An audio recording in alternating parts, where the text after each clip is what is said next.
Thank you, John. Thank you, Jen. Thank you, Ray. Thank you, Connor. Greetings and salutations, and good morning to you at 10 minutes after 7 o'clock. We appreciate you listening. Coming up, an update from Orlando on the absolute latest. We'll get to that. Also, an expert on guns, a legal expert. How did the shooter legally purchase his guns? How loosey-goosey are the laws in Florida? What does it mean for Illinois? We'll get into that. And if Trump is afraid of the Washington Post, how do we expect him to deal with Putin? And also the mayhem that I thought would not continue in Moni. It is. And now the police want your help. But let's start this hour by welcoming back to WLS. And it's been a few years since I've seen you personally. Former Governor Pat Quinn is here. Good morning. Well, good morning, John. I stayed up late, listened to the White Sox, and it was the 12th inning, I think. Came back from a 7-0 deficit, so I'm a Sox fan. Are you concerned about James Shields? Well, yeah, maybe you should try and pitch left-handed because it isn't working so well right-handed. But hopefully Don Cooper can work with something and prevent him from giving up 6 runs in the first 2 innings. We are taking the stance here that he's lulling the rest of the league into a false sense of complacency. There you go. So, yeah. Next time for sure. Well, hey, we won, and we're 3.5 back, and we'll see you in the World Series. Okay, good. I'm looking forward to it. This town would come unglued if it was a Cubs Sox World Series. Well, it happened in 1906, All right, so let's talk about, I've known you for many, many years. You've always been a consumer advocate. Mm-hmm. We used to talk on the country station. We talked on previous stations. Yeah. You have kicked off a signature drive last weekend to impose a 2-term limit on Chicago's mayor and create a citywide elected consumer advocate position for those of us who like the idea in general of term limits and redistricting. How do we get involved in this? Well, it's a petition drive. It's not for an advisory referendum. It's for something that's binding, meaning that if the voters put this on the ballot and vote for it, then it's the law of Chicago. I was born in Chicago. I live in Chicago. And all the big cities in America have term limits on their mayor. New York, Los Angeles, Philadelphia, sure. Houston. Chicago doesn't. We're the only big city out of the top 10. Daley was 22 years. Yeah.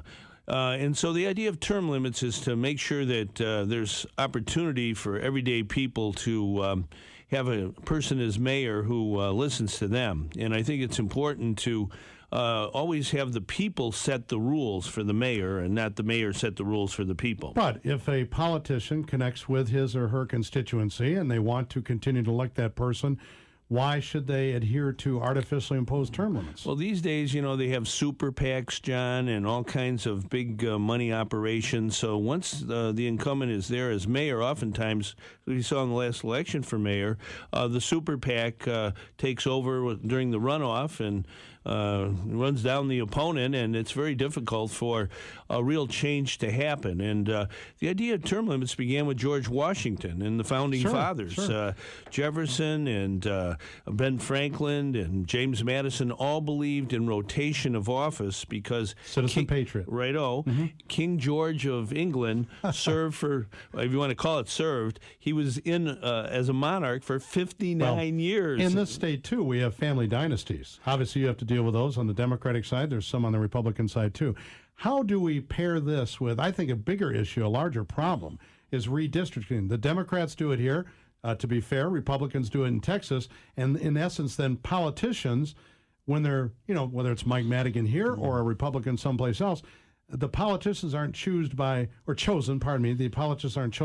constituents. It's the other way around. That's a bigger problem. Well, let's put it this way. I live in Chicago. This is my hometown. I think Chicago has a number of problems. The only way to solve those problems is more democracy, whether it's redistricting wards or whatever. But the idea of term limits on the mayor is a way for everyday people to actually make the law. And anybody listening, our website is takechargechicago.org, takechargechicago.org, and then our phone number is 773-999-2016. 773-999-2016. And, we started a petition drive over the weekend, and I was at the Blues Festival and a variety of other places. It's amazing, John, how ordinary, everyday people, the heart and soul of Chicago, they want to not only sign the petition, but circulate it as well. Here's the thing, Governor Quinn. everybody hates politicians except for their own politician. And here in the city, well, I want all the aldermen thrown out, and the mayor too, except for my alderman, because he gave me the extra pothole protection in the alley, and my garbage is picked up. There is an element of that in this city and the others as well.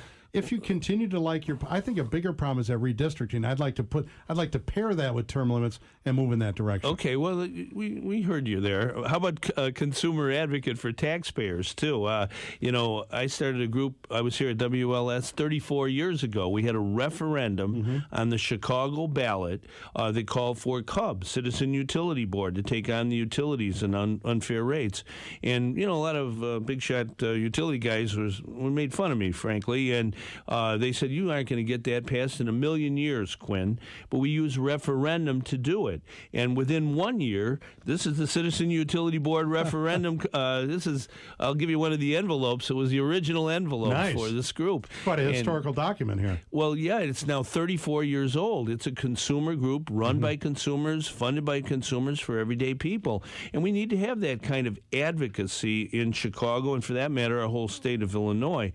But petition passing for referendums that are binding really means something. Other cities in America, other states have this. A little meat on the bone. Yeah, well, we have to build it in Illinois, and the only way to do it is one petition signature at a time. I want to ask you a couple questions about the current political situation here in town and the state and maybe the nation. Okay. And I want you to think about this.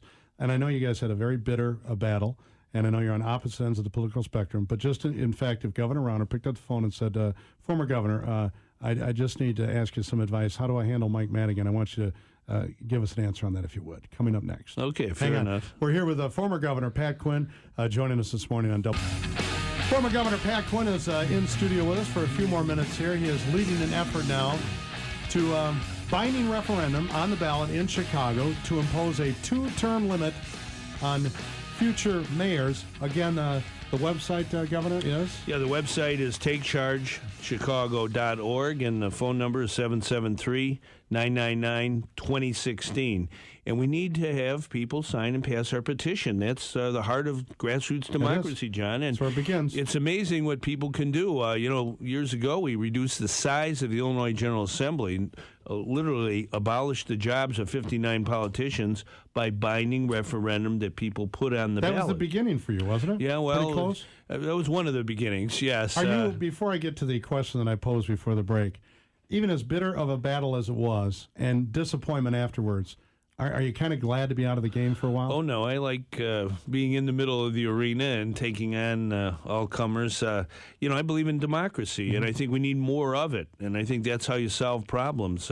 Let people have more opportunity to vote, not only for candidates, but on issues. And when you talk about term limits, if Chicago is the only big city out of the 10 largest in America to not have term limits, we ought to look at what they are doing in New York and L.A. and Philadelphia and Houston. Are you going to get back in the game, and if so, when? Well, I'm in the game if I'm passing petitions, the way I look at it. That's how I started, and I have a friend who said if I'm in a nursing home years from now, I'll be passing petitions. Yeah. You'll be the guy. Are you going to get back? Are you thinking about running for office again? Well, no, I really think that we need a movement in Illinois and in here in Chicago where I live that engages more people in their own government. We're the boss, and we're coming up on the 4th of July. Having a petition drive to put term limits on the mayor of Chicago is a way for everyday people to send their message to City Hall. City Hall should be open to everyday people and not closed down. If Governor Rauner called you privately, and we're not so private now, but if Governor Rauner called you and said, look, how can I deal with Mike Madigan? I've got to break this impasse. What sort of tips could you give the governor, personality to personality to personality, to maybe move the needle a little? Well, I was governor for 6 years. I dealt with all of the leaders, including the Speaker of the House. And I think the best way to operate is civility in life. If you're on a baseball team or a sports team, I was on a lot of teams in my life, you want to be civil to your opponents as well as your teammates. And I think that's been lost in Illinois. We need to have much more of that. You solve a lot more problems that way. It doesn't mean you take away your principles. I believe in term limits and have for a long time. Term limits for state legislators, term limits for all the But where's the statewide pressure officials. point on Michael Madigan if he only answers to his district and he has a seniority? What possible pressure point is on the speaker? Well, you're dealing with the whole state of Illinois if you're the governor, and you have to advocate a balanced budget that has revenue that equals the expenditure. That is fundamental. It's in the Constitution. There's where the rubber meets the road. Yeah. And Is it a revenue issue or a spending issue? Well, I think they have to sit down and have a civil conversation and come up with a budget. The fact you don't have a budget is not a good thing at all for the people because Illinois' unemployment rate has gone up 6 straight months. We have the highest unemployment in the country. Clearly, not having a budget has really harmed the people. My understanding from the comptroller is that if, in fact, we take all of Mike Madigan's proposals, we'd have to raise our income tax rate to about 89%. Yeah, well, I don't think that that's the way to look at it. I think the best way to do it is for those who are wanting services, whether it's education or health care or public safety, which is quite important, obviously, right now and all the time, you need to have enough revenue to pay for those things. When you have no budget at all, it causes harm to the economy, and a lot of good people see the unemployment rate go up. When I left governor, the unemployment rate had declined or been stable for 25 straight months. Now we have 6 straight months of unemployment going up and an unbalanced budget, deficit spending galore. That's not good. Well, keep us abreast of how the petition effort goes. Yeah. One petition signature at a time, John, and everybody can participate. What's the website? One more time. All right, the website is takechargechicago.org. You can learn all about this issue. I think it's so important that the voters of Chicago make the rules for the mayor and not the other way around. I agree, and I think the politicians are picked by the constituents, not the other way around. Well, continued success. I would like you, when you do announce, I'd like it to be made on the show. Can you come back and tell us? Well, I'll be there for the World Series between the Cubs and the White Sox, and it'll be 1906. Weren't you there back then, John, in 1906? You want to get into that? We can get into that. Take it easy. Okay. Thank you, Governor. Yeah, good to see you. Nice seeing you, sir.